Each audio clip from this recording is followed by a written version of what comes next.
Ito na mga kababayan, presenting ang star witness ni Tamba ng Huwad Committee sa Kongreso mga kababayan. Andito na, nagkaharap na sila sa wakas mga kababayan ni dating Pangulong Digong at mainit po ang kanilang tagpo. Panoorin niyo po. Truth in this congressional inquiry, so that may help you. Itago na lang natin sa alias Estela.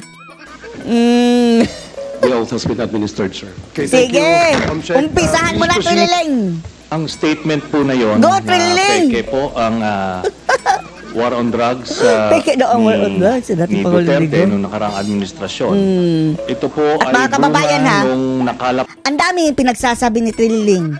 Alam niyo, paulit-ulit na lang mga kababayan at after niyan mga kababayan, nag-present siya ng kanyang spreadsheet So, mga ito po kababayan. Yung sabi niya dati, yung sa Excel, ginawa lang. Mga hindi mga documented mga kababayan na sila lang ang nag-type. Nakalap ko po ito noong 2016. Tapos sasagutin niya ni dating Pangulong Digong. Tingnan niyo mga kababayan, napaka-interesting. Tapos ito po ay Di ba?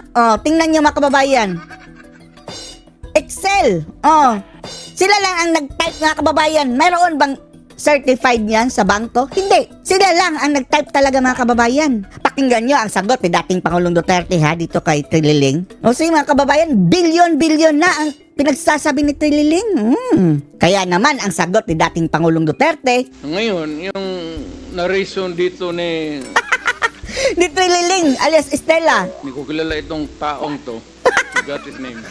Who you? The who? Your Honor, if there is an iota of truth. Ni Katiting, nakatotohanan. Ayuta lang, baski kunti lang. You can find out. May nilagay siya ng records. Now, I'm willing to execute an affidavit. Yan talaga. Kayo na lang to Yung mga back documents ha, totoong back documents. summon the banks pursuant to my Summon the bank. waiver. Kung may totoo lang maski isa, I will hang myself in front of you. Sige. You can summon, I will sign a waiver. Tapos kapag sinungaling yan si Trililing ha, he will lost all his credibility. Matagal na Okay, Quadcom. Sipain niya si Trililing sa pagpapatunayan yung peke yung dokumento niya.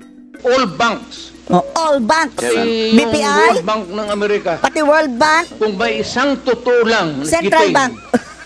I will resign and I will ask my daughter to si resign Sarah. and everybody in the family. Good. That is my guarantee. And I will hang myself. Hindi lang yan.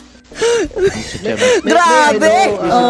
Talagang seryoso si Digong mga kababayan. Dahil, ganyan natawa na lang sila barbers mga kababayan. Congressman Paduano, sige, you and then Congressman Tevez, and then I will allow you. Isipin nyo na lang mga kababayan, mga ulol na to mga kababayan, mga huwadkom, naniwala doon sa papel ni Trillanes na saan ba niya nakuha?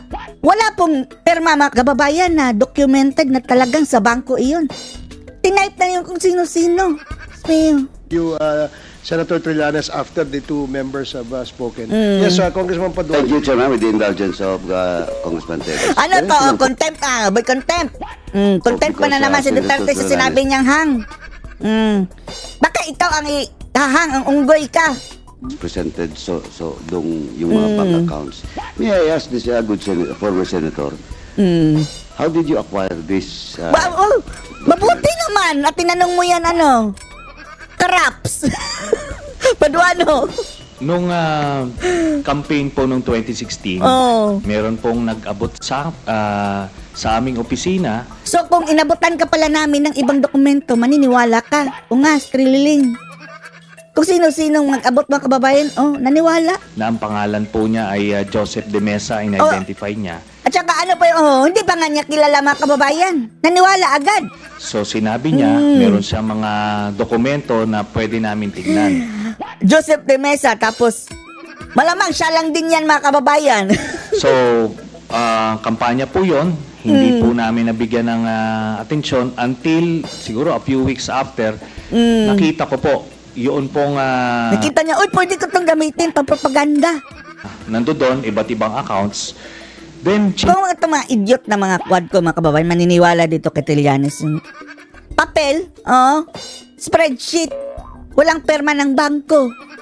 Maniniwala kayo dyan. Pareho kayong mga loko-loko. namin, binalidate po namin kung totoo yun, no? So, may mga Saan ang validation mo? Bakit hindi mo yun ang ilabas mo, validation? deposito po na doon sa iba't ibang accounts Sige, ni kumuha ka Duterte. ng validation. Tapos, Angla. totoo nga, legitimate po. Then, nung kampanya, Nasaan? nilabas ko po ito at inamin mismo ni Duterte. Inamin! Sinabi na ni katiting na katotohanan dyan, bibitayin niya kanya Na sarili. totoo daw kasi una, dinideny po nung kanyang spokesman, but Kumuha ng ebidensya sa bunganga ni PRRD na naman, mga kababayan. eventually, nung na-corner na siya, inamin niya. No? Na-corner! Tapos, hinamon din niya po kami na magbibigay din siya ng waiver. It's the very same bill na sinasabi ngayon, niya. again, may waiver na ngayon. O bluff na sinasabi niya. At Yung pare, mga kababayan, na 15 years na naging addict. Andun, katabi ni Sabah.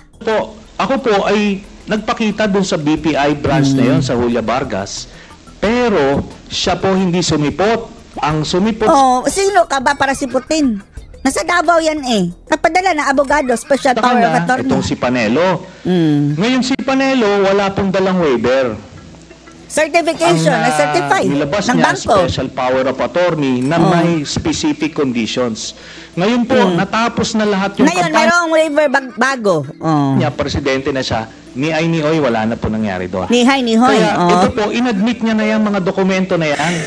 Kailan inabnit? Tapos, ibig bang sabihin, authenticated na? Pinasakay ka lang? Wala natin kung nag-admit nga ba. Pagdating sa korte, hindi yan papasa yung sinabi mo, Trililing. Inadmit niya na yan, no? And let me just comment a bit, Mr. Chairman. Wag na. Ano sagot ni PRRD? And the former president, as a while ago, as a commitment Biglang bumait si Karaps, mga kababayan. Akala ba namin matapang ka? to Unggoy. right with regards to all the bank accounts that was mentioned by as a former Senator Trillanes. Now, Mr. Chairman, pwede naman parallel yan. Mr. At Chairman. the same time, yung waiver, if the former president will sign a waiver with regards to all those bank accounts. Thank you, Mr. Chairman. Ang bait ni Karaps, mga kababayan, sign it, Paduano. The document tomorrow. Bukas And I will na hand bukas. It, kasi magagawin pa ng abogado. But I said, if there is an iota of totoo yung sinasabi, I will hang myself in your presence. I will invite isa you ba, all to be a witness. Sabi ni Saba, Thank you, maganda yan. Chairman. Congressman Paduano, si Congressman Bong Teves. Ay, Diyos And then mio. I will allow former Senator Trillanes after Congressman Bong Teves. Kapag mapatunayang nagsisinungaling si Trillanes ang bibitayin natin, ha? As now, Mr. President, Sino naniniwala pa tong rin po ba kayo matabang ito? na si former Senator De Lima ay queen of all drugs lords? Drugs lords! Sir, I go by what is the reality of the day. Pag sinabi Nakalusot dahil, salamat BBM.